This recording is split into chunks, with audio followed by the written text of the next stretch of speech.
देने वाला प्रभु, हमको शांति देने वाला प्रभु। गावो गावो स्तुति, गावो गावो स्तुति, गावो गावो स्तुति, गावो गावो स्तुति।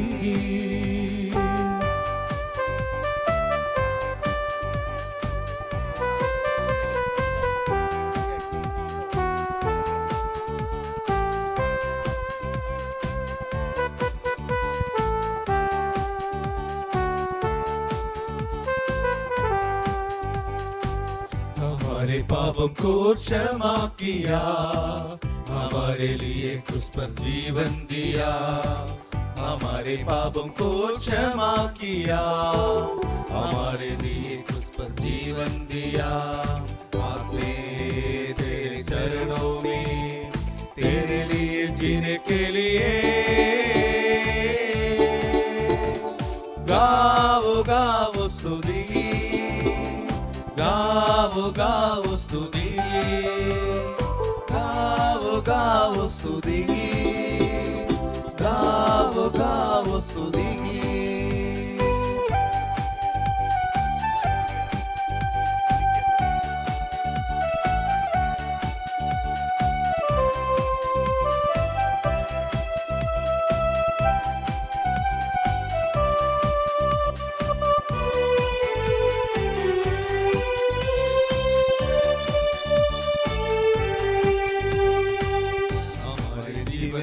शांति दिया, हमारे लिए अच्छा मौका दिया।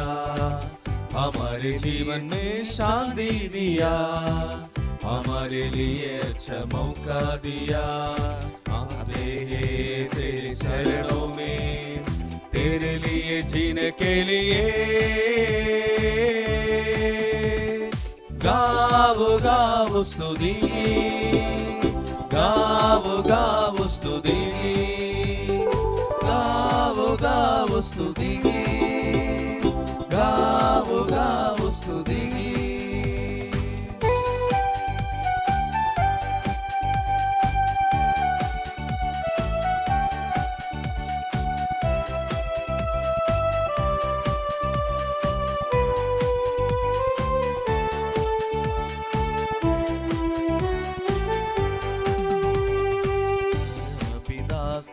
करते हैं, दया पिता स्तुति करते हैं। परम पिता स्तुति करते हैं, दया पिता स्तुति करते हैं। हमको मुक्ति देने वाला प्रभु, हमको शांति देने वाला प्रभु। गावो गावो स्तुति, गावो गावो स्तुति, गावो गावो स्तुति, गावो गावो स्तुति।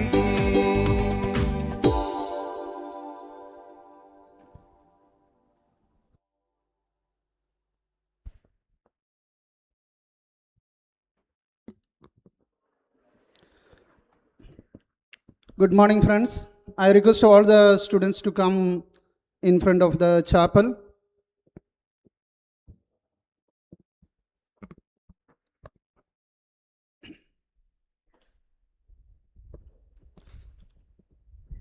All those who are standing in outside the chapel, come inside the chapel, please.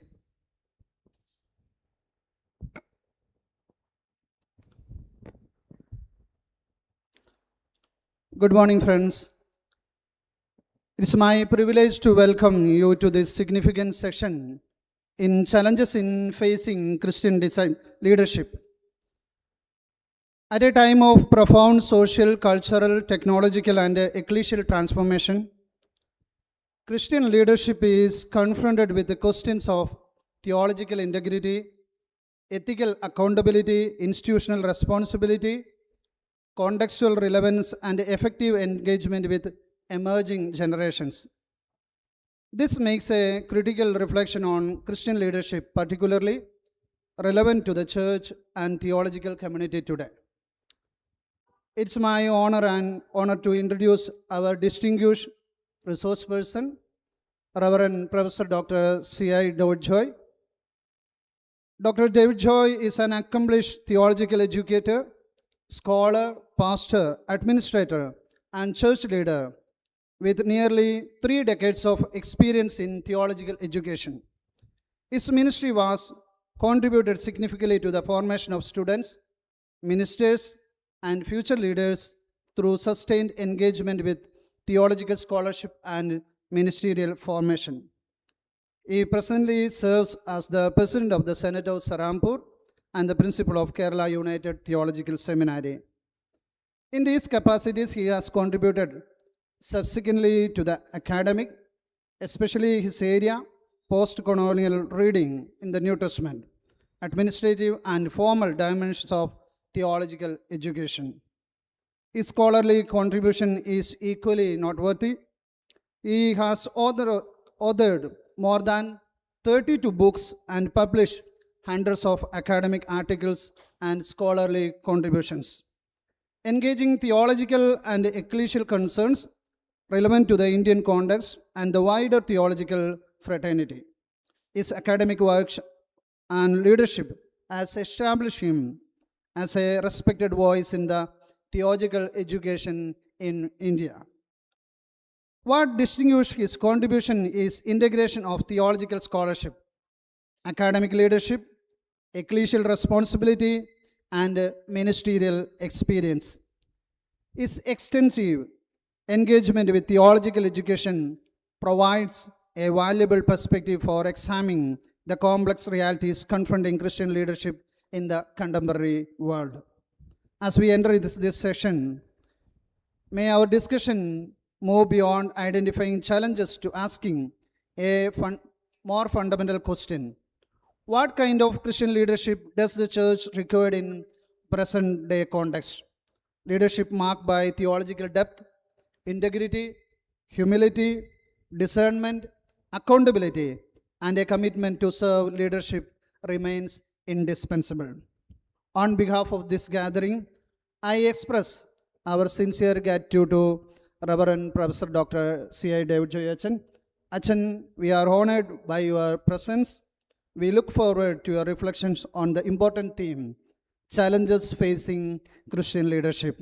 With great respect, I now invite Reverend Professor Dr. David Joy Achan to lead us in this session. Achan, the platform is yours. Thank you.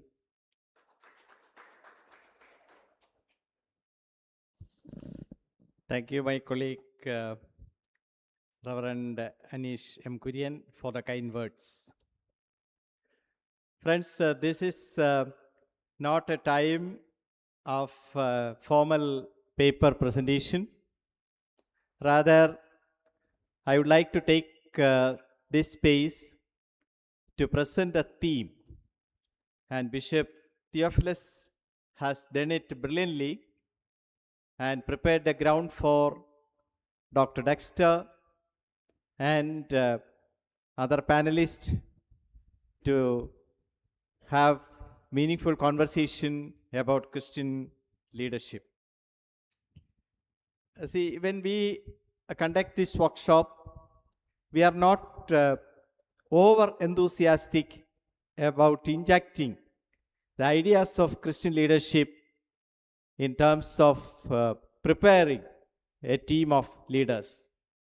But the purpose of this workshop is to have some kind of meaningful conversation, time of learning and mutual upholding. Moreover, we will also draw insights in terms of understanding the church. Let me very briefly present the present condition of the world. The present condition recently an author described, and this is the situation of digital panopticon, Panopticon, digital panopticon, which means overexposure to relationships. Thus, relationships at various levels become weak. No depth. Facebook fellowship, WhatsApp groups, and so on. Bishop Kuriakose and Anisha Chen said, I have exuberant experience as an administrator leader. I don't think so. But I see a difference. I've been part and parcel of a leading theological seminary as its secretary and dean.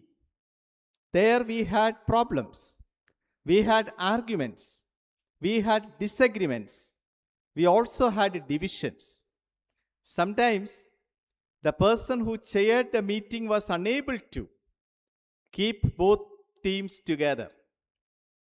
Now, when as the principal of the seminary, when I conduct faculty meetings, there will be minor disagreements, but we don't keep any kind of divisions. Also, as the Senate President, sometimes hours and hours I chair the meeting, sitting various committees, but so far I did not experience anything. Then I was asking myself, at the end of the meeting, people will come and shake my hands and say, Rachan, you did well.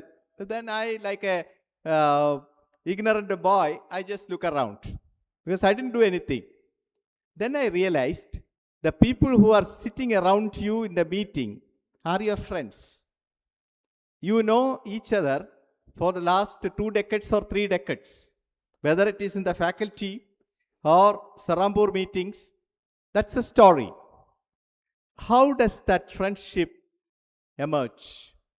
That is through proper relationships, mutual understanding, honest and transparent space. Digital panopticon will not create leaders. Only through human relationships, mutual upholding, leaders will emerge. Last week I was reading 2 books. Probably you must have come across. One is Romela-Thappar's autobiography, Just Be. 800-page book. The Kindle edition is available for 400 rupees. You can buy and read. I won't give my book because though I finished reading because it won't come back. There, Thappar says she took 25 years to identify her field as a scholar. Now, Romela Thappar is the final word in terms of historiography across the globe. 25 years of struggle, hard work, perseverance, personal suffering. And at the age of 60, she had cancer. She thought that's over.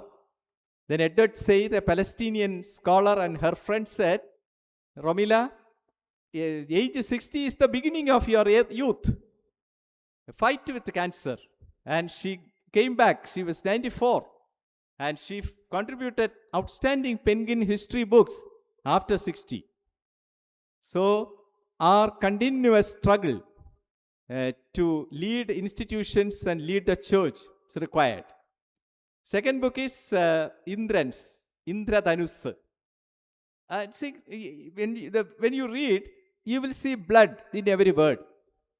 I cannot explain. It's in Malayalam. You see blood. And that's how Surendran became Indran. Indradhanus. 512 rupees, available with the DC books. You can buy and read. And he says how last 60 years, and it took about 35 years for him to become a small actor. Struggles, hard work, desire, and these are all part of it. So digital panopticon, I can give it in writing, reject it. FB community, WhatsApp community will not make you or equip you to become a leader. ChatGPT will not give you advice to become a leader. Pastor cannot ask ChatGPT, today so-and-so will come to the committee, what should be my stand? ChatGPT will say, you commit suicide. Yes, that's the answer someone showed me. We were at a committee, a later moment. I asked ChatGPT that he asked ChatGPT, these are my problems. His ChatGPT said, commit suicide. That's easy. Will you depend on ChatGPT or digital panopticon or real world? Come down, real world. And church. We talk about church leadership. Church leadership is not all about promoted by somebody. It is a myth that you need godfathers to become a leader. You don't need. What you need is your honesty, your transparency, as Bishop said, stewardship and commitment and dedication. You should always have a sense that you are called by God. You should always have a sense that you are chosen and called. Then only you will become effective leaders in the church. How do you define the church? Those who worked in the North India as missionaries know, small emerging communities are coming up. Thousands. And if you had lived in a metropolitan city like Delhi or Calcutta or Bangalore or Chennai, you know, thousands of house churches are there. We may call it cottage prayer groups and so on, but house churches. They're all part of the church. Not only the MM Church or Christ Church, but also those small emerging congregations and assemblies are all part of the church. Now, as President of the Senate, I travel and I meet people. I more or less travel everywhere in India. And wherever I go, I see communities led by one or two people. And you know, you receive warm hospitality, everything. Fine. But my eyes always searching for something else. What kind of leadership they have? Unfortunately, 80% of the individually led emerging groups have certain families leading the whole thing. And those from the Bishop's College and the Hindi Belt, you know.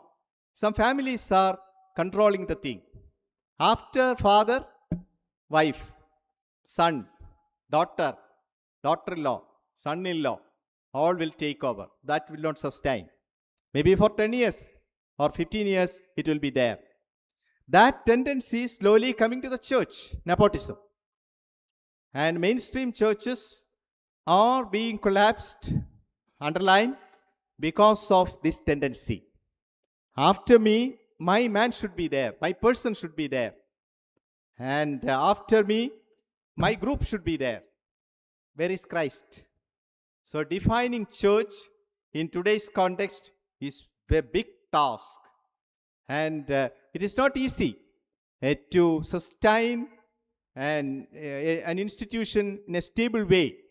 Not easy. That's why we gratefully remember the legacy of Verghis Achan. 1977 to 1991, 14-15 years. And the faculty was not that friendly. They were all big people. Probably Mr. Sudhir knows. No, they will blame for everything. They will attack. They will criticize. And they were all giants and asking questions. But the understanding was there, and they all stood for the kingdom of God. They never had any personal interest. A third dimension is glorification of the past will not take us anywhere. If some of us assemble together, Dexter, myself, Bishop Kuriakose, we say, no, in our time it was different. So what? In your time, when you were students, things were different. And now things are different. Challenges are different. I met my friend, Dr. Sunil Kaleb, on Friday. We hugged for a while, and Sunil was very relaxed because he stepped down from the principal post after 19 years. And both of us had a kind of tears in our eyes because he is experiencing liberation and freedom. I am still in the bondage of administration. Then we had some talk, heart-to-heart talk. And the summary was this. Sunil said, we need to understand and identify the challenges today to be a leader. And he could do that. That's why he could lead Bishop's College into glory. Suppose you say 1980 it was different. And they were the people. No, you are better people. You are better people. See, suppose I have some issue with my mobile phone. I have to first Google, search, and I understand what it is and all. Then it will take time. But if I ask a 7-year-old, 8-year-old boy or girl, he or she will do it within no time. Because their exposure is different, their education is different, and their world is different. Therefore, remember, glorification of the past will not take us anywhere. Try to understand what the present is. And you are leaders to take the church to the future. Christian leadership has 4 pillars. One pillar is very important. That is the pillar of teaching. Pillar of teaching. Some 20 years ago, I was invited to lead a Bible study in a diocese of CSI. It's not a Kerala diocese. But Bishop stayed in the vestry, telling his pastors, senior pastors, I won't understand anything. He's a theologian from UTC. So then why did he invite me? Then I refused to speak. They said, Bishop should be here. No, Ayya has so many things. I also have so many things. I refused to speak in front of his pastors. Then he came. I overheard what he said. David Joy talks big things and he won't make any sense. I won't understand anything. He's from UTC. But then he came. 10 minutes he glorified me. I lost all respect for the leadership. In front of people you say something, back you stab others. That's not teaching. Then I had heart-to-heart talk with the bishop. Now he retired. He said, Bishop, your problem is you are empty. You have nothing. So you develop a kind of grumbling attitude, grudges, jealous towards people who are learned, who have information, who have education. Yeah, you are right. Said you cannot buy PhD from Palai market. PhD you have to die. You have to work hard for years, day and night. Then only you will get PhD. The PhD means you are the final authority in a subject. Reverend Dr. Jacob Verghis was PhD in New Testament means he knows everything. Of course, forget about our case. We are all, in front of him, we are all LKG students. That's all. I have that humility to say, admit.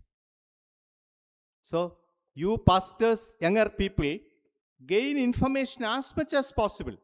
I was very disappointed. I shared with Sandy Paulachin, when Aramaic was offered, some of you took very casually and in a funny way.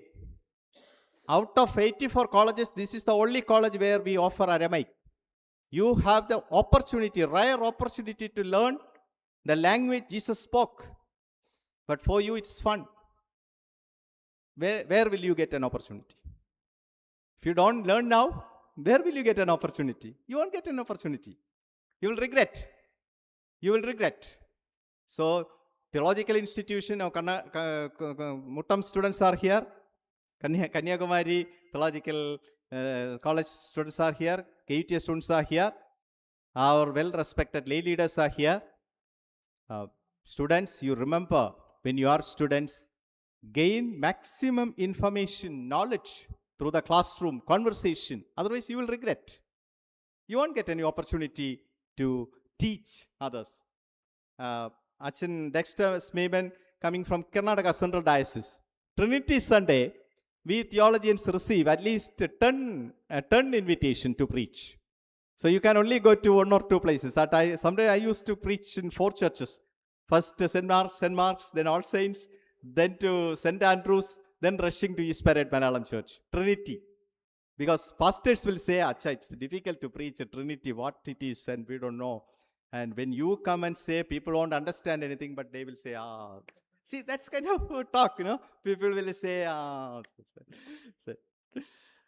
so teaching is important, and we need to talk to the people about that. I will never underestimate a crowd, underestimate people of God listening to my Bible studies. Inspired Malayalam Church, we had a Bible study group, had a Bible study on Book of Revelation. Third day, an IT engineer came with his laptop tab, corrected me. Because I was talking about Laodicea Church, he corrected me. He said, Achan, I visited those places. And geographical information you presented based on Ramsay's book, so wrong. I accept it with all humility. Young man, young IT engineer. I accept it. Then I asked from where got it, which link. No link, I visited. I took personal photographs to see those 7 churches of Asia Minor. So that's a privilege. To be open in terms of learning things, new things. Second, preaching with the hope. Preaching with the hope. Second pillar of leadership. Preaching ministry is very important. Because Verghis Sachin, even during COVID time, he used to send someone. He won't disturb anyone. He was principal 15 years and he can just give me a call. I would go to his house with any information. But he never did that. He will send someone to ask librarian to Xerox page number 38 of Word Biblical Commentary. Said, this particular Greek word is difficult. What is the updated? He knows by heart those things. But still he wants to update. Why? Because to whom he preaches, Perukada prayer group or other prayer group, people are listening. People are very serious about his presentation. The message of hope should be preached.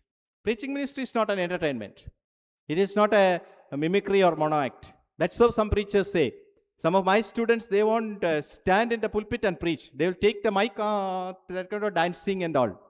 You are insulting the Holy Spirit. You are betraying Jesus Christ. You are given 7 minutes to speak or 8 minutes to speak. If you waste that time, if you make that as fun, you are answerable to God. Third is equipping the church. That is the third pillar. Christian leadership is not for you and your family. It is not for you, your personal benefits. It is to equip the church. Equip the people of God as witnesses.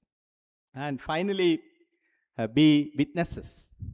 Witnesses of Christ's message. Teaching, preaching, equipping the church, and witnesses. What is happening in reality? These are all 4 ideal points. Reality, 2 things are happening. One is adoption.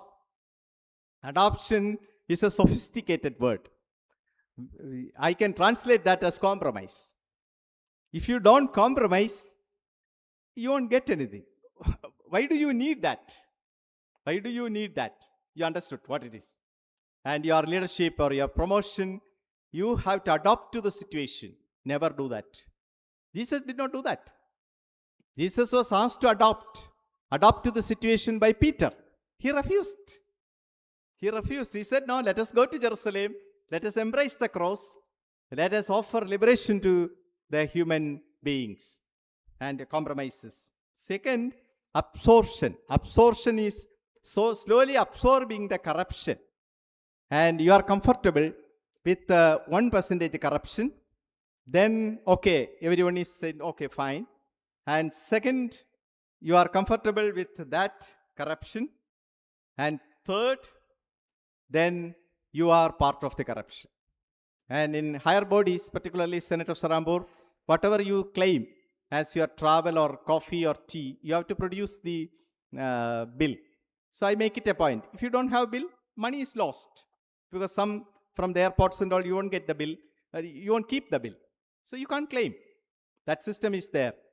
But what is happening in some churches, not all churches, some churches, mismanagement of money, handling of power. That will spoil the church, that will ruin the church. In the election scene, secular election scene, MLAs and MPs were sponsored by business people. Now, those business people are MLAs and MPs. That's like the cockroach party, CJP, was raising slogans. I'm afraid whether those things are slowly coming to the church as well. What kind of leaders we need? Leaders with Christ intent. Philippians chapter 2 verse 4, I read. Each of you must look to the interest of others rather than to the interest of yourself. Look to the interest of others. Christ mind. And there will be rejection. In the ministry, there will be revision. Ministry is not all about privileges, all about positions, and not all about exclusive groups. It is about mutual upholding of going together, for which we need radical trust in God. And not your interest, but the interest of God. Radical trust in God. All leaders should keep that kind of understanding.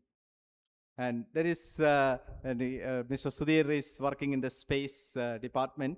1967, Vladimir Komarov, he was coming in Soyuz spaceship, and it was burnt, and he lost his life. And I was reading emotionally, with an emotional attachment, reading his writings. Someone wrote about him. He knew that before the ship was sent, that he would die. But for the country, for the people, he took that chance. If in case, if that won't explore, then he would be able to contribute to the USSR space technology. But he died. He became a kind of like a candle. He burnt for the country. All Christian leaders are like that.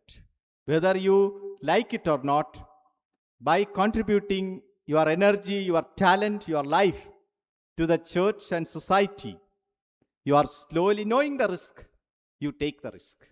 Then you will be led by God. Radical trust in God. Second aspect is the presence of God is always with you. Last week I shared with the community, I attended the installation of 24th principal of Serampore College. Serampore is the first modern university in India. His name is Dr. Dibesh Kundu. And he made a short speech, 3-minute speech. I and Master were in the dais. And he made a short speech. He said, I trust in God. I'm sure this is a great institution founded by God. He didn't say Villageri, founded by God. So God will lead me to take decisions. He has 12 years to go. Then a friend of mine was telling, he must be first generation Christian. That is why he has that much trust in God. Then I asked Deepesh, are you first generation Christian? Yes, first generation Christian. So I have trust in God. So what my friend was, he was trying to say, if you are a second generation Christian or third generation Christian, no, you won't trust in God. But morning also he spoke to me officially for something. He said the clarity. So hand of God is with him. And you as leaders, future leaders, you emerge. And the hand of God will be with you. Keep the fire of faith burning. Fire of faith. It is not that we say we have faith, but let it burn. Let it be visible. Let light shine upon you, God's light, so that you will be able to take people together. Never walk alone in the ministry. Walk together. So serve God's purpose in your time. Serve God's purpose in your time. So let me summarize. Today's context is digital panopticon, overexposure. But we need good friendship, good relationship, reliable thing. And I can openly say, if I go from here today, I resign or I take up some other position and go, nothing will happen to this institution, because there are efficient faculty members who will lead this institution. I'm not going anywhere. Please don't say that. he announced his resignation. Now WhatsApp groups will come and phone calls will come. Achan, I appreciate for your sacrifice. I won't do that sacrifice. I am not Sunil Kaleb. Okay, that's the lighter part. You need, so that's the confidence I have. Why? Because we know each other. The personal relationship. Teaching, preaching, equipping the church, and witness. Those 4 pillars you always keep as your foundational values. May God help you. I only try to define it. And now we will move to these serious sessions. I request Dr. Dexter Maben and the person who is moderating to come forward and be ready. And wishing you all the very best. Thank you, Achan, for the wonderful speech. Especially, is mentioning that the 4 pillars: teaching, preaching, equipping the church, and be witness of the church. And what type of leaders we need? Christ mind, radical trust in God. Thank you very much, Achan.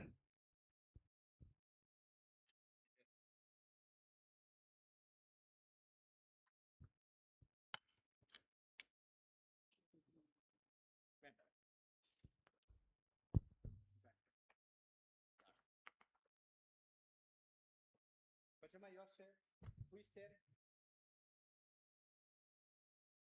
Request students from Kannammoola Theological College to stand up. A warm welcome. Let this be a new beginning.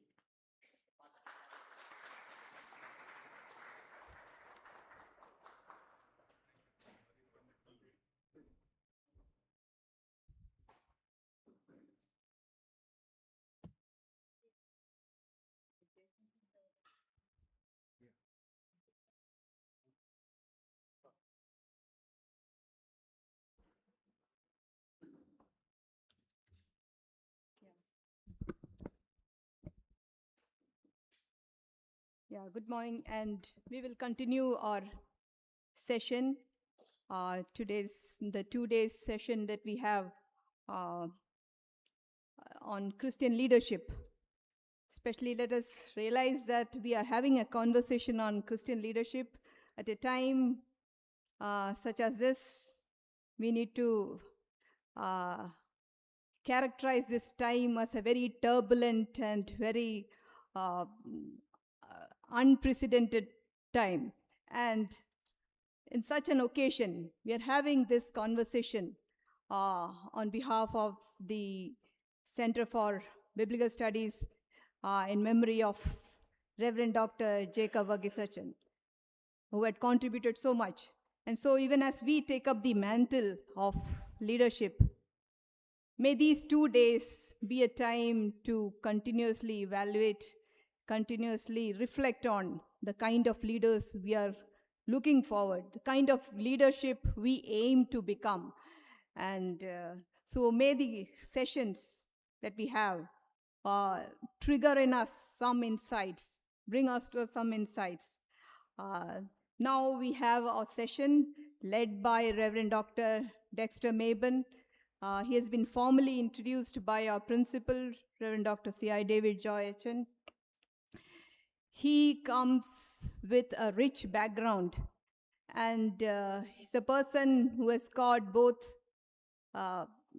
academics and pastoral experience. And with this blend, he would be the right person to lead us in the coming 3 sessions. He has been a faculty of New Testament in United Theological College for quite a long time. And then continuing with his teaching, is now pastoring a big church as part of the CSI Karnataka Central Diocese. So with these insights, we will learn a lot. And Reverend Dr. Dexter, we are looking forward to it. And we formally invite you to this session. And also, for the next 1 hour, we'll listen to him. And in the coming days, afternoon and tomorrow, we will have 3 sessions led by Dr. Dexter. So over to Dr. Dexter.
Good morning.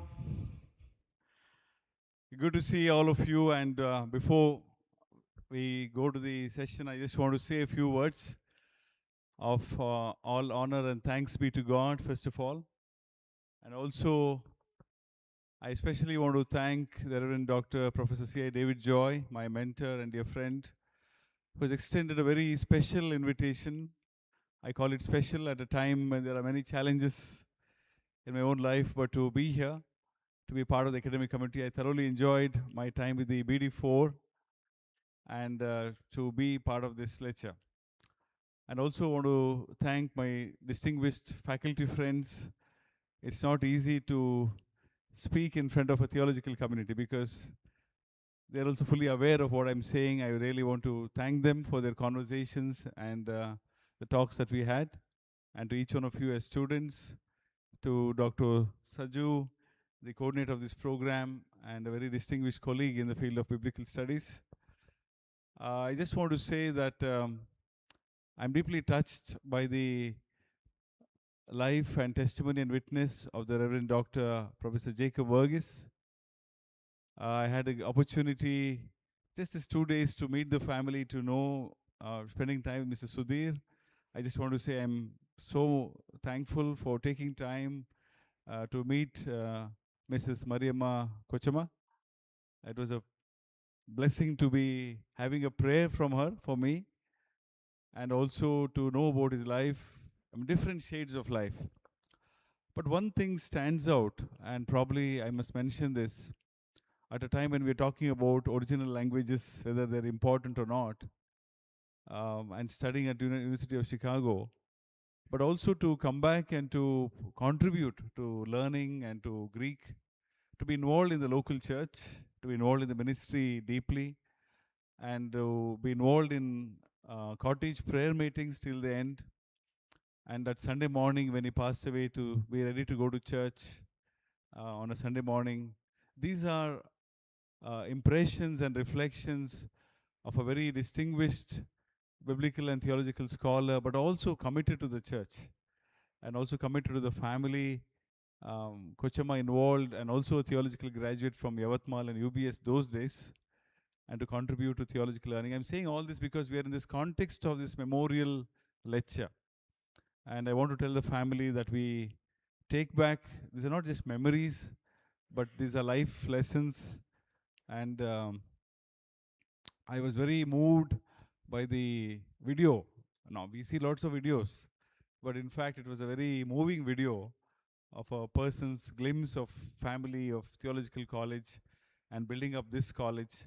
And we're so happy that now Dr. David Joy is also the principal and the president of the Synod of Serampore. So there are a lot of New Testament. So as we've been saying, a lot of commonalities. But these words I want to say once again, thank you. I feel really honored to be here. And this will be some conversations and sharings. And we will continue to talk today and tomorrow. I'm very particular that we have a Q&A at the end of it. We must have conversations, ask questions, and we will move on. I have the remote. It's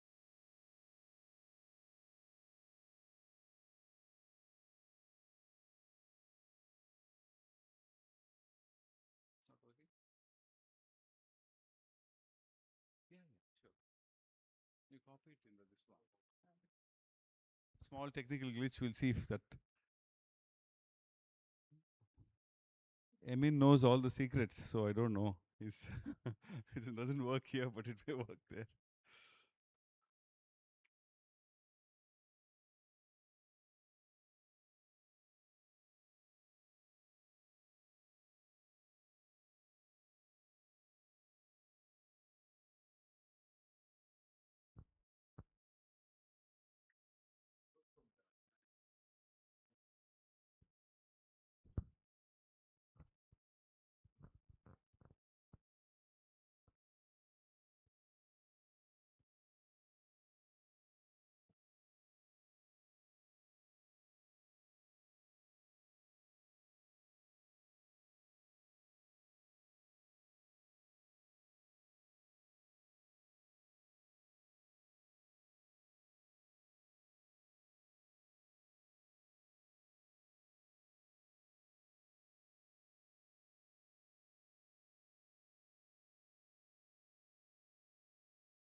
talking about that. Yeah. Basically, social networks is a field of study that focus on patterns or structure of relations among a set of actors. For examples, in terms of an organization. Basically, what it's saying, all of us friends, when we take up leadership or given leadership, we are working with people. We are working with people with social relationships. And therefore, it is very important that we go and discover people who are in different areas of life.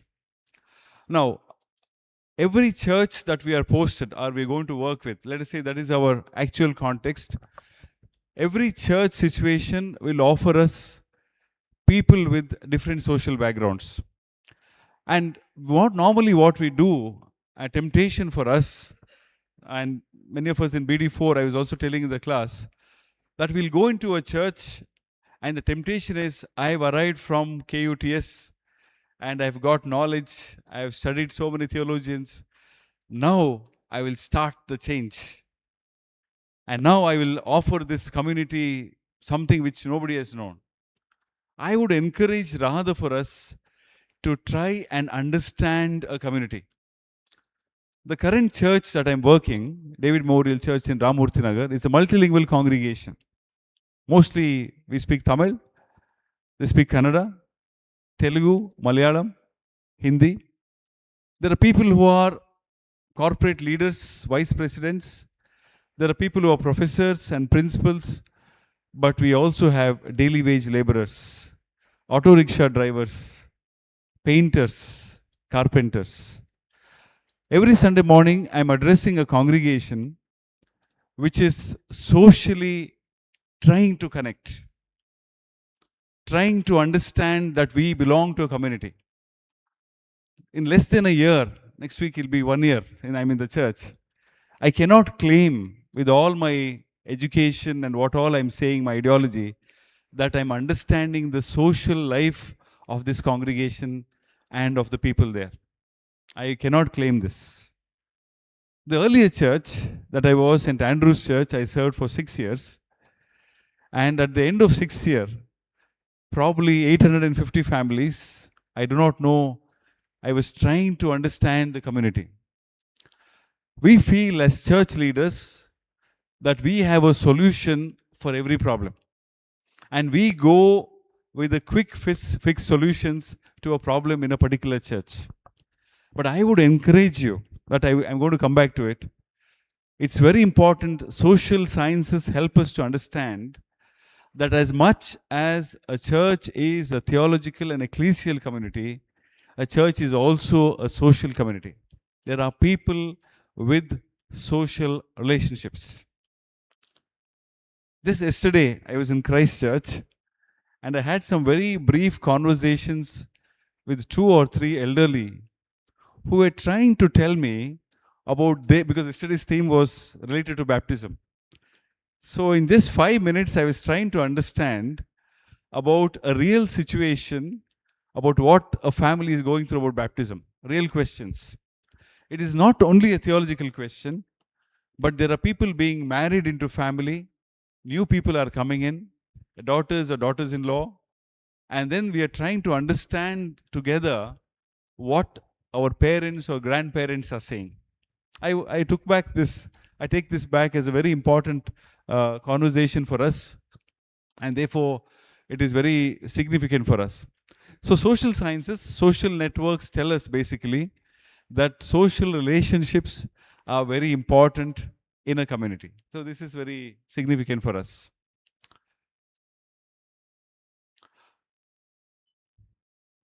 From there, I'd like to move on to setting the context. If you see your paper, it's here.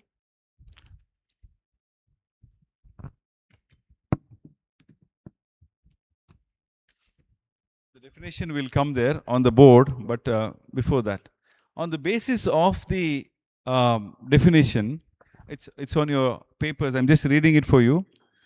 I just have defined leadership today for myself, possibly for us, and for these 3 days to understand, as I quote, Leadership is a people-oriented, process-driven opportunity to celebrate the goodness of God and the ability to work for the good of all with the available resources and the ability to network people and resources in order to achieve the goal of an equal and just world.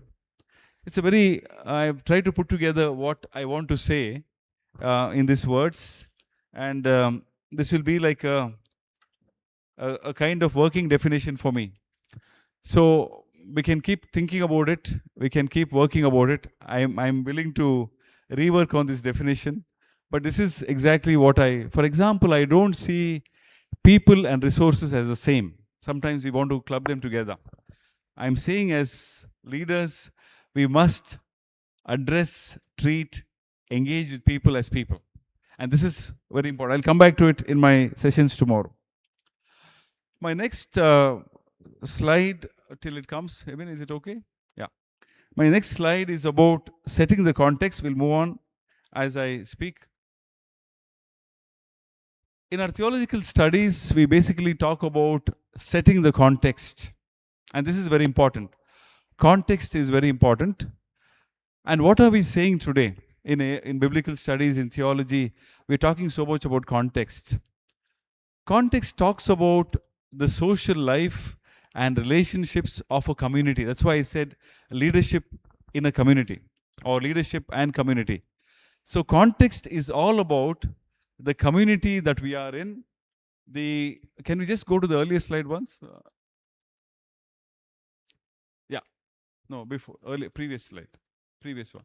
This is the definition. I'm looking at it. It's on your papers, but in case you have missed, leadership is a people-oriented, process-driven opportunity to celebrate the goodness of God and the ability to work for the good of all with available resources and the ability to network people and resources in order to achieve the goal of an equal and just world. I'm saying good of all with a very intention, because we are in a time when we are having more and more leaders who are self-seeking.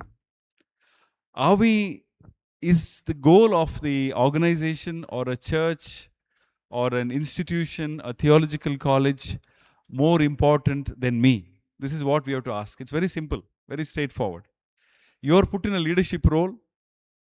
We are willing to play out our egos. We are willing to do anything to satisfy something about myself. But my goal is to see, is there a common good of that church or that organization? Friends, this question you are going to encounter every day in your life. You cannot escape this. Trust me. You're going to get this question. Because somebody will tell you, you're more important, your goals are more important, your ideas are more important. But do we have the common good? There are other things about this definition that I'm trying to put forth. But I think, and also that it's an opportunity. So when God gives us an opportunity, please do it. I know there are many presbyters in my own diocese who said, after retirement, even before I came, one of the very retired presbyter with whom I was working said, I regret for not doing this. You told me this, but I regret. I said, the time is gone. In our colloquial language, you say the bus has passed, the train has left the station. So when God gives you an opportunity, don't miss the opportunity. You know, friends, may I say this? You can stay in a leadership position, you can stay in a palli in a church for 5 years and not do anything. Do you think it's possible? It's possible.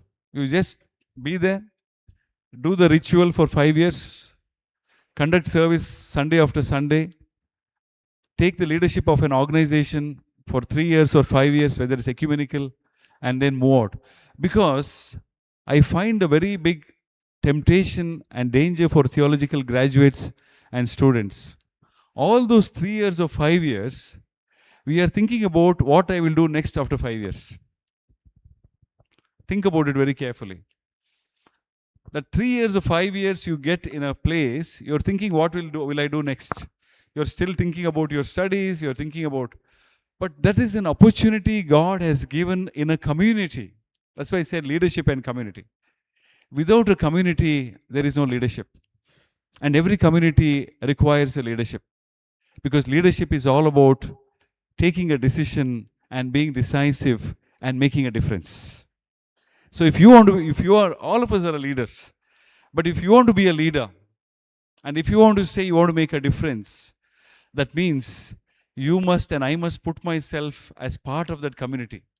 Not myself outside the community. Not outside, within the community. So therefore, I'll come back to my definition. I'll keep talking about this again and again. We'll move on to the next slide, where I talk about setting the context. I just want to leave you with 4 key thoughts, which is very important for us in our discussion. And that is, the first thing, our context is, we are a faith-based, non-profit organization and leadership. And this, I'm saying this, everybody knows it. We are not, as a church and CSI or any religious organization in any church, whichever denomination we are, whether Marthoma, Jacobite, Orthodox, Free Church, Pentecostal, does not matter. We are all a faith-based organization. This is being defined. And not only that, we are a non-profit organization. That means our goal of our leadership, if you ask a business person, I work with or talk to people who are in business, vice presidents of companies. If you ask them what is the goal, they will say, I have to make profit. I have to show profit to my organization. That's why I'm here. When the profits drop, then they question my leadership. So what is our goal? It is a faith-based organization. Friends, this is very important. Keep telling yourself today and always in your life, our leadership is a faith-based, non-profit leadership. And this is very significant for us. Please define it for yourself. And I must define it for myself. And we must define for ourselves as a church, when I say church at large. Because we are not sure if our leadership goals are to make profit, or the ministry that we're involved in is to make profit. Last evening, I received a very distressed call from one of the church leaders I worked with. And one of his concerns is, Pastor, we are a self-supporting church. That means, it's only by giving, the giving of the people.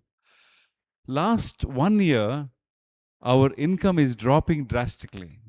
It is 40% drop. So we are faith-based.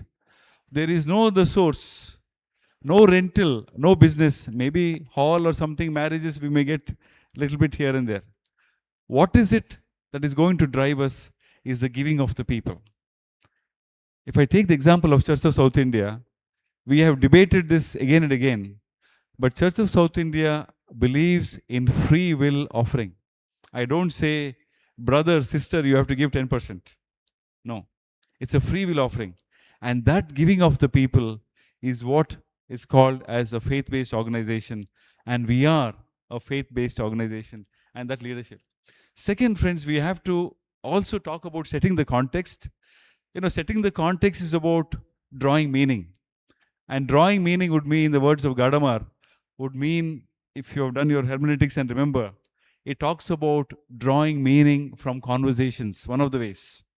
And we have to draw conversations, and we have to be involved in conversations. And because we are faith-based, we are a Christian leadership. We are Christian leaders. There are business leaders outside. I'm working in our church with Lions Club. They're doing a free tailoring course. Friends, every Saturday, there are a group of 4 to 5 people who come and spend time with women's empowerment. They give us 2 hours of their time. They're in business, they're in government agencies, they are corporate leaders, but they're saying, we are giving, they are not in the Christian faith. Let me also be very clear. We will call them as secular leaders. But they're coming to our church and involving with us and giving free training for women empowerment. This is the first of its kind we are trying. You know what I mean? And I'm standing there and I'm saying I'm a pastor and I'm the Christian leader. You see the difference? So we are a Christian leaders, and that is going to be one of the ways we're going to set context. The third one is we are theological leaders. Some of you are not sure. Huh? You sure? You're theological leaders? Sir, we are a theological students, Acha. What are you doing? We are theological leaders. We are not it. Afterwards we will become. Being part of a theological community, to believe that God and God's community, and we are a community here, not only outside, and therefore to believe that God is at work is going to be one of the important contexts for us. Our starting point is going to be God and God's people. And that is very important. We have to believe. We believe in this, not anybody else. I'll come back to it again. The last one more, this earlier one, Evan. The last context, no, the early one I spoke about is ecclesiology. I'll come back to ecclesiology again because I'm going to deal with Paul. Ecclesiology basically is about the identity and the activities of the church. That's what is ecclesiology. And all of us will graduate with a course on ecclesiology. That means our context is the church. Our context is church-related, church-based. Make no mistake, we are here because the church has recognized us as sent us. We are here because we are saying we are committed to work in the church. At some point in our lives, we have made a commitment to say we are going to work in the church, right? So therefore, it's very important that we set this context as we move on. The third one is we go to the biblical context. I just want to highlight, we talk about the prayer of Jesus, the high priestly prayer, also the theme of the Church of South India from John chapter 17 verses 20 to 21, and also Matthew chapter 23 verses 11 to 12. It's all in your handouts, I won't go in details. But what it talks about, that Jesus had a vision of unity, that all may be one. It's on the CSI logo. We keep talking about it. But it's a prayer. And it's part of a discourse where we're talking about Jesus setting the context for unity. And in Matthew chapter 23, it's a very important phrase where we keep highlighting it. And if you ask me, I'm intentionally moving away from the servant model of leadership, because you will say, Pastor, this is already there, servant leadership. But I'm saying this to say this again, that we have spoken enough and more about servant leadership. It's good to talk. Jesus has said, you are a servant leader. Yes, so what? So how are we going to move from there? And therefore, Jesus will engage with the Pharisees and the Sadducees, and he's going to engage them and say, and I'm bringing this Matthew chapter 23 because there is a religious leadership. And Jesus had the courage to engage with religion. If you and I and you are not willing to engage with our leadership, which is already there, it's very difficult for us to make a difference. We will say, the church is like that. We cannot do any change. It has been like that. Everything is same. We get to work with our initial supervisors or district superintendents, whatever is the leadership. And we can get tired very fast. It is possible. But it is very important for us that we engage with the leadership. I'll come back to it again. My focus today is about the metaphor of the body, which is a very important metaphor in the letters of Paul, Romans 12, 4 to 8, and 1 Corinthians 12, 12 to 31. It's a very known metaphor, but I'll come back to it, what I want to do with this. But I want to look at this Pauline metaphor of the body, one of the most used church metaphors or ecclesiological metaphors, and say, let us look at it from the point of view of networks now, from the point of view of social relationships. And particularly my proposal today, as I start with, is can we talk about, we have spoken about different kinds of ecclesiology, but because of social networks and this perspective, can we talk about a collaborative ecclesiology? An ecclesiology that is collaborative, that is work together. I'll come back to it today and also tomorrow and day after. I'm proposing a collaborative ecclesiology, which is of the different models that you're studying, to go back to the Pauline metaphor of the body and think about it afresh. I'm saying this because a metaphor is good. A metaphor gives us meaning. But sometimes a metaphor is not real. Okay, what do I do with the body? A body has many parts, and one and many. We have said this many times. We have preached about it. But today I want to think about it afresh and say, can I make this metaphor real in my own ministry? And I'll give you an example how this has been possible. Okay, we move on. I want to, one or two notes on that. Now, Paul took his leadership networks to another level because of the vast geographical regions he covered with the good news of Jesus Christ. What did Paul do actually?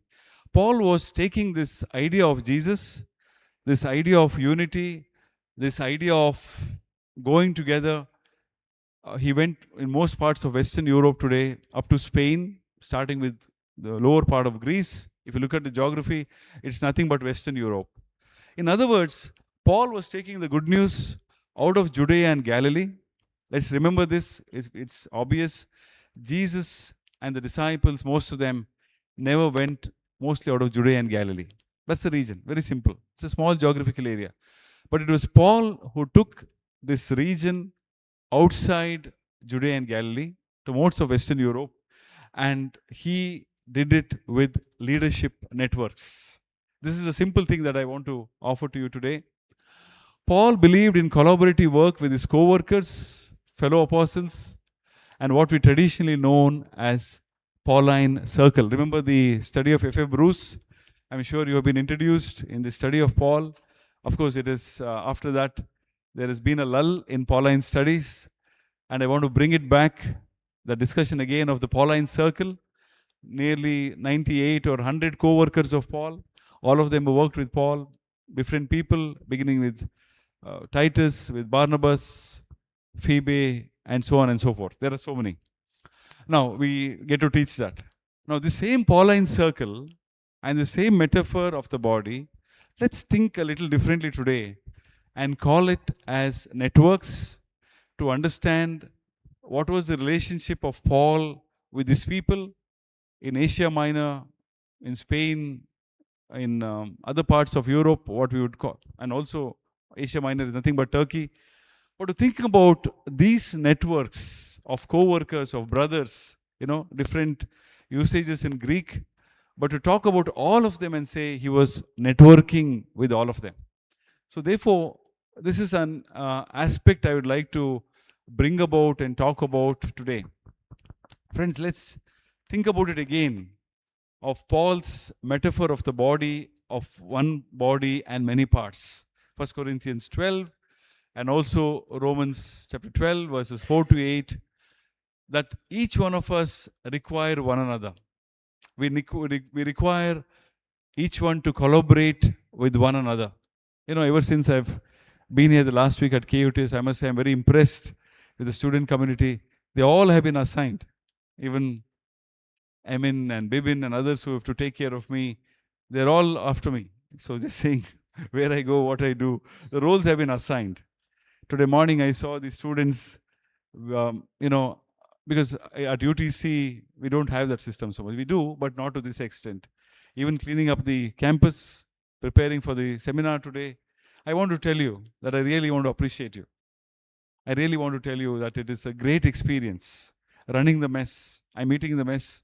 Very good food. I've been appreciating the food, I want to tell you. And very good food. And managing it, you're doing well. All this is an experience. But what I want to tell you, within yourself, you're collaborating with one another. You're actually networking and discovering each other's gifts. Somebody may be out to go to the market to get the fish. And I know that you go to the William port to get the fish from there, not go to retail. You're finding out where it is lesser. Some may be good with the kitchen to supervise if the food is good. So Paul is talking about this example of the body.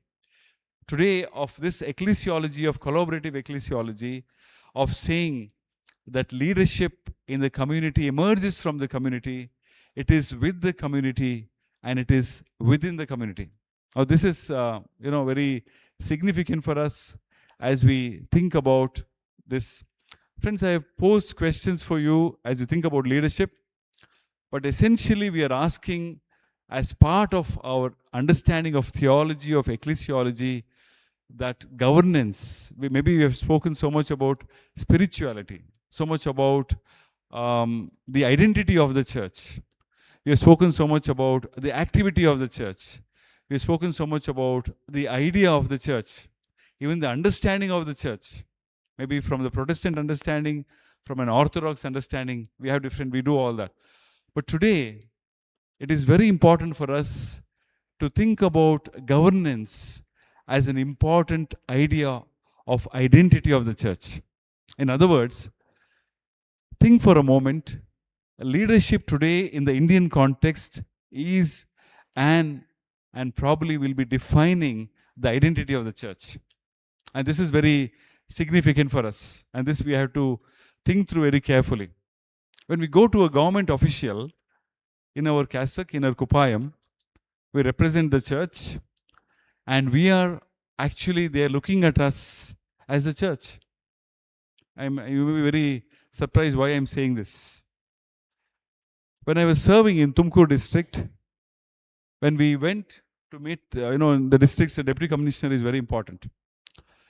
And when I went to the office for the first time, he said, "Father, I want to invite you home. Can you come and pray with us?" Deputy commissioner of the district. It is very hard to even meet him. So I was quite surprised. When I went to his house, and this I will never forget all my life, an IAS officer and government official, he said, "How are you doing?" And we had some issues with the church. He said, "Please come, I want to talk to you and about encroachment and so many other problems."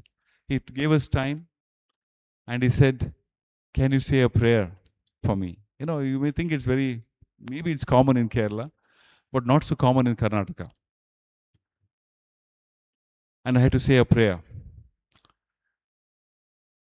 And even more surprising, we were close to the Advent season, and he said, "I want to worship with you, with my family on the Christmas day." I said, "This is very, protocol, police will have to come, so many things, festival day." Then I dropped the phone. In 2 minutes, he called again. He said, "Father, I want to tell you, I do not want you to even say one word about me in the church. I am coming to worship God. You came to my office, to my house, to my official house. Now I am coming to the church. I don't want you to even utter one word. If you utter one word, I will walk out." This was the condition. It's very difficult to convince the lay leadership. They'll say, "Achan, deputy commissioner is coming, we all have to prepare garland, shawl." I said no. So the family came. Please believe me, it will be one of my most memorable Christmas celebrations. Nearly 1,500 people are seated in the church, all around, no place. But somehow we made a place at least. He came, he worshipped, and quietly left. I said all this simply to tell you that when you finish your studies, when you're ordained, you're not simply a person. You're a representative of Jesus Christ, who is a leader. You're not a leader on your own. Many times we are thinking we are leaders. I am doing that, my capacity, I have done that. We are only representatives. I am only a representative here of Christ. And this is the message we are taking to the world. Think of it. Anywhere you go, they will see you as a representative of Christ and the church. I said this to say hundreds of people will be waiting to meet the deputy commissioner in Tumkur. But whenever I go, he would tell the staff, "Please allow Father immediately." So this is not because of me. I have got my BD from UTC and all that. I didn't think about that. But very importantly to tell you, but we have to take this very seriously, because we are talking about leadership in the community, but also the way we move and where we move. Okay? As I said, metaphors help us to draw meaning. That is our studies in biblical studies. We always say metaphors, we draw meaning from Gadamer and other philosophical thinkers. Ideas from social network is understood not only as a metaphor, but it's helping us to think of this body as a social reality. This is a reality. One body, many parts, many members. And each member is different. We are unique. And we have different gifts and talents. And that is very important. We start with the premise that social life is created primarily and most importantly by relations and patterns formed by these relations. Friends, think about it. In a church, a member is there for 20 years, 30 years, 40 years, whatever, or 50 years. What is happening is that for that member, the relationship in the church is the most important. Do you know why our parents, even when they're sick or old, when can't come, still want to come for communion? That is one part. But also to come to the church. And this is very important. As Achans, we will think this is very normal. But that's the only way they want to come to the church. 2 months ago, one of our parishioners, whom I go for sick communion every month, that month, that Sunday, was very angry with the family. And the family said, you cannot go. Achan will come and he will give communion at home, sick communion, because you cannot go. Resisted and protested and said, I have to come to church. And woke up at 5 a.m. in the morning for the 8 o'clock service. Can you believe? And came to the church, participated in the communion, and was all and said, for the last 4 years, I had everything. I had a television, I had family, I had food, but what I was missing is coming back and meeting people back in the church. I'm talking about, we are not only talking about the body as a theological community, as a theological metaphor, but think about it as a social relationship of network of relationships, and that is why leadership is very important in the community.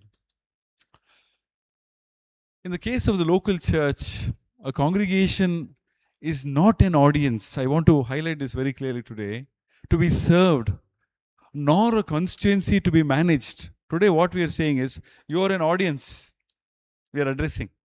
Or we are saying, oh, I have to manage this church. Have you heard this? You have to manage this church.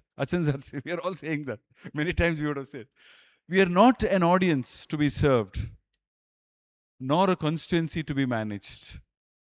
It is a body, and in Paul's image, a body whose members differ precisely so that no single member has everything. We differ, yes. You know, one of the greatest challenges of the church today, that we are not able to tolerate any difference. You are not like me, you become my enemy. You don't think like me, I don't talk to you. If you do not agree with me, then you will not be part of the administration. 2 months ago, I was meeting one of the pastorate members who served with me, who is an advocate in the previous church. First triennium he served, he was already nominated, one among the two. Then I nominated him again. People were surprised. He was surprised. The reason is, he is one of the most vocal in the pastorate committee. He hardly agrees with me on anything. He will have a difference of opinion of everything. But I have left the church, and he said, he held my hands. Very strong person. But there were tears in his eyes. He said, Pastor, I differed with you so much, argued with you on so many occasions, but you allowed that, and still you nominated me to the committee the second time, and you never once showed any kind of anger with me. You always came back home. I told him, you differed or you held an opinion for the sake of the church, for the body of Christ. We were different in our opinions. We differed. Yes, no problem. But still, we belong to the body of Christ. As Paul would say, indeed, the body does not consist of one member, but of many. We are confused today. We think we are all one singular body. There is no difference. And Paul would say, no, but we are many. Think about this. A local church, a congregation is not an audience. We address and go back home as leaders, or to be served as a constituency to be managed. I'm coming back to it because we think we're talking about management in church. I'm not for that concept. I know there are a lot of church management manuals today.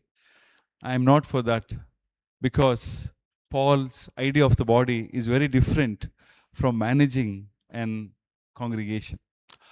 Okay, can we move on? Now, the pastor's calling as a network leader in Ephesians is to equip the saints for the work of ministry. He says you have to equip the saints. So you're a network leader. That means the work belongs to them, not only to me. This is very important. My task as a network leader is to know who they are, name what they carry, and create spaces for creative engagement. I'm putting myself in that. My task today as a network leader is to know who they are. Do you and I know our congregation? I want to tell you a secret. It's known. If you want to be preaching from the pulpit, if you do not know the people, if you and I do not visit them in their homes, if you do not know their names, if you do not know who they are, our pulpit ministry will be very not related to the house. When you leave the church, a palli, a parish, remember, more than our sermons, more than our thinking and great ideas, you know what they'll remember? A visit to the home, that you sat with them, you prayed with them, that you ate with them, that you fellowshiped with them, that you were there in the difficult times. When there was a death, you were the first to reach the house. They will remember that. When there was a marriage, you were with them in their joys. Therefore, know who they are. Very important today. Name what they carry and create spaces for creative engagement. There are no spaces. Anybody comes and says, no, this is a church. Church has been running like this for 100 years, we will say. Is it possible to create a space for engagement? I will come to my own experience with my youth fellowship in the current church tomorrow, and what a difference it made. As Paul would tell the church at Rome, we have gifts that differ according to the grace given to us. Romans 12:6-8, I'm just quoting that.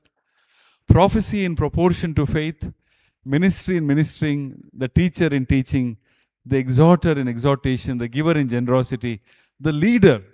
Remember this. Paul talks about in Romans, the leader in diligence, the compassionate in cheerfulness. Romans 12:6-8. So remember, in all these ministries, we quote all of them. Prophecy, pastoral ministry, teaching, everything. But we forget the leader. The leader in diligence, Paul talks about. Okay, we move on. Friends, I want to come to a very specific case study now. And then I will close at St. Andrew's Church where I served. And we're talking about in social sciences of the empirical turn. That means case study method, we say. About 160 years old, over 800 families, central business district. What I'm going to do now is to show you photographs. Just observe very carefully. There are two sets of photographs. This is the old parish hall that we had to restore, and the new one I will show you. Just see the pictures, then I will make some observations and I will close. This is the view, if you see Andrew's Church in Bangalore, from the rear side, from YMCA. If you come to Bangalore, you'll know that. That's the church. It's a Church of Scotland, Presbyterian church background. Yeah. This is the way the parish hall is. It's just a parish hall behind, where the church is. So what was there was the exterior window shade, exterior painting, lighting, woodwork. These were some of the things we took up. I'm 100 and, close to 160 years. Okay. The entrance was looking like this. Very old, shabby. Nobody was coming to book anything. Nobody liked to go there. People were not willing to sweep because always it's dusty. So entrance wood restoration, doors and windows, entrance floor tiling, notice boards, lighting, slope seating. These are things we took it up that we want to restore. Okay, no problem. Again, this is the old view. The ceiling was leaking, if you see very carefully. It was almost falling actually. They were, the fans were old, not running. And if you see there, you have the pointer. It works? Oh, it doesn't work. Okay, sorry. If you look at the center, there are pillars. And therefore the stage, it works? No problem. Don't. I could have just shown no. Can you put the mouse? Yeah. Can you come below? Yeah. So you can see the two center pillars. So because it's the middle of the hall, so you cannot do anything with the pillar. So there was nobody coming to book the hall. And this stage, you cannot move, so many things. So it's all very old. It looks even bad actually. The photo looks better. It's better. But so we had the walls and roof painting. The ceiling was falling down. Woodwork, 150 years and more. How do you restore wood? Walls, lighting, floor tiling, fixed projection, stage and beautification, modular stage. The stage can be moved, PowerPoints, spaces for changing, green room, new seating, beautification. These were the projects we took up for this old. So think about it. I'm trying to convince a congregation and say we are going to do this. They said, Pastor, please forget about it. We have tried it so many times. Just leave it. I'll tell you the story anyway. So,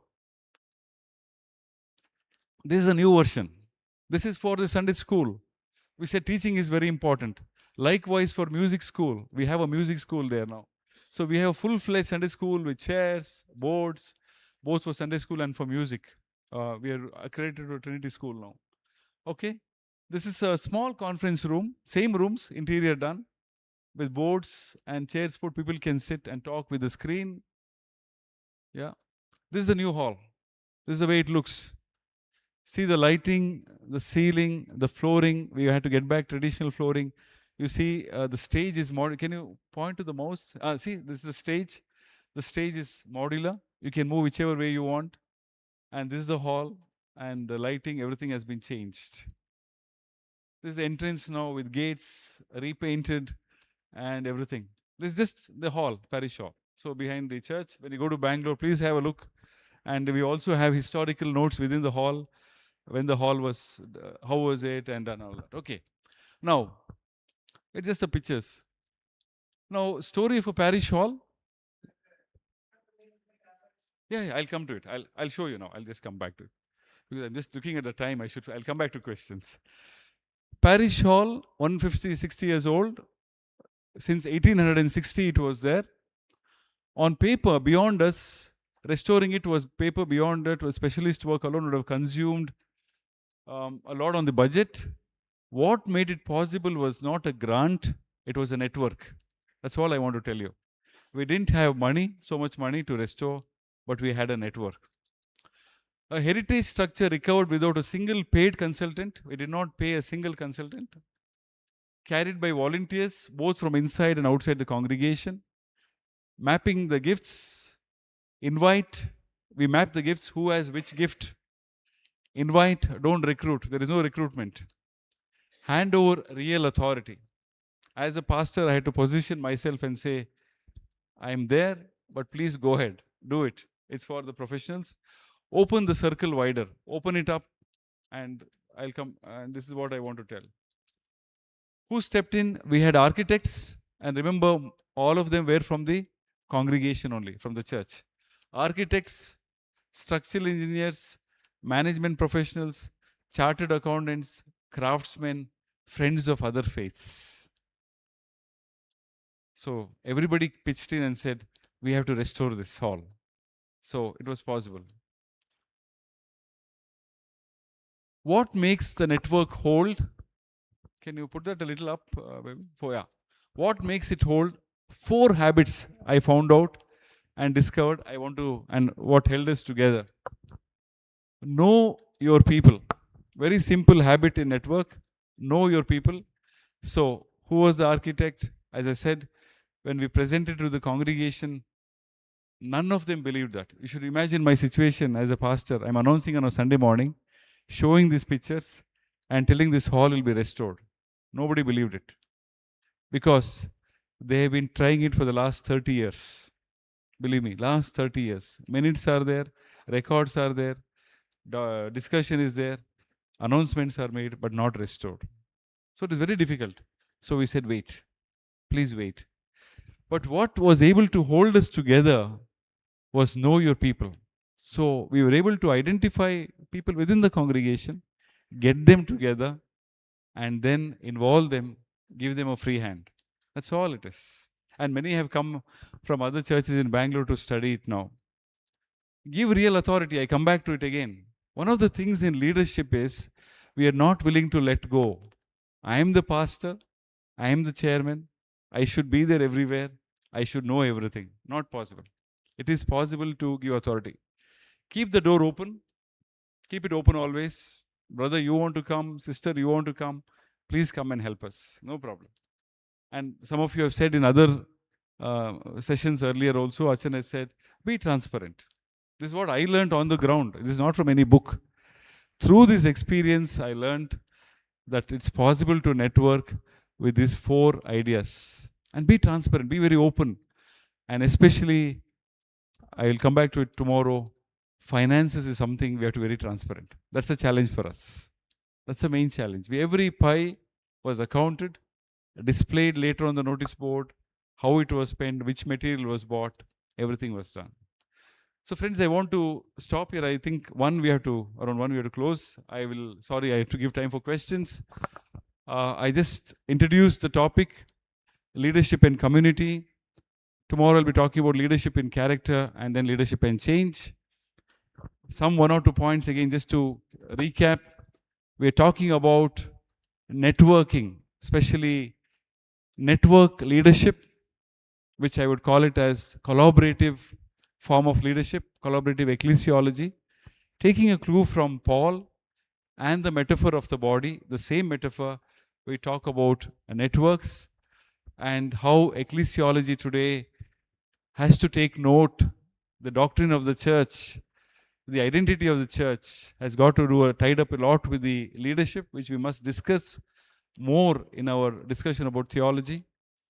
And then I gave a very practical example about my own experience at St. Andrews because of the case study to say how restoring close to 156-year-old parish hall taught me about networking. That networking is one of the greatest ideas of what we can do in the church, and not simply counting that there is money or no money, but to say this is possible. At the end of it, leadership is all about in the community, and we are in the community. We are going to be part of the community. We are going to be working in the community. Thank you so much. Yeah. Thank you, Achan. We can have some questions. We can take up some questions, 1 or 2 questions.